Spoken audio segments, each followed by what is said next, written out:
আমরা তো তিনজন খুবই ভালো ছিলাম এবং এখনো আছি আলহামদুলিল্লাহ। সাকিবের সাথে আমি আগেও ভালো ছিলাম এবং এখনো ভালো আছি। এবার সাক্ষাৎকারে এরকমই কথা বলতে শোনা যায় অপু বিশ্বাসকে। প্রিয় ভিউয়ার্স, এ বিষয়ে বিস্তারিত জানতে সম্পূর্ণ ভিডিওটি না টেনে দেখতে থাকুন। অপু বিশ্বাস আরো বলে, সাকিব আর ওর পরিবার আমাকে অনেক বেশি আদর করে। এরকম একটা পরিবার পেয়ে আমি অনেক লাকি।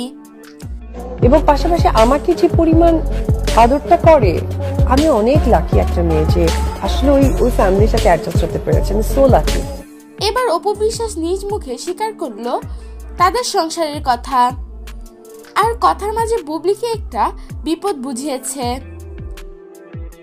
ইনডিরেক্টলি বললেও নেটিজেনরা তা স্পষ্টভাবে বুঝে নেয়।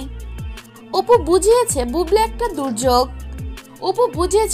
একটা দুর্যোগ। অপু বলে, এই দুর্যোগটার জন্যই আমার জীবনে এত কিছু। যখন আমি মা হই তখন আমি আমার সন্তানকে নিয়ে আড়ালে চলে যাই, তখন ওই গ্যাপটার মধ্যে অন্য কেউ এসে নিজের জীবনটা একদম গুছিয়ে নিয়েছে। আমি আড়ালে চলে গেছি, সেই যে একটা ফিল ইন দ্য গ্যাপ, ওই গ্যাপে ডিজাস্টার লাইফটাকে একটা জায়গায় নিয়ে গিয়েছে। আমরা তো অপু বলে, সাকিবকে নিয়ে আমি আগে অনেক বেশি হ্যাপি ছিলাম এবং বর্তমানে এখনো আমি আমার স্বামী সন্তান নিয়ে হ্যাপি আছি আলহামদুলিল্লাহ।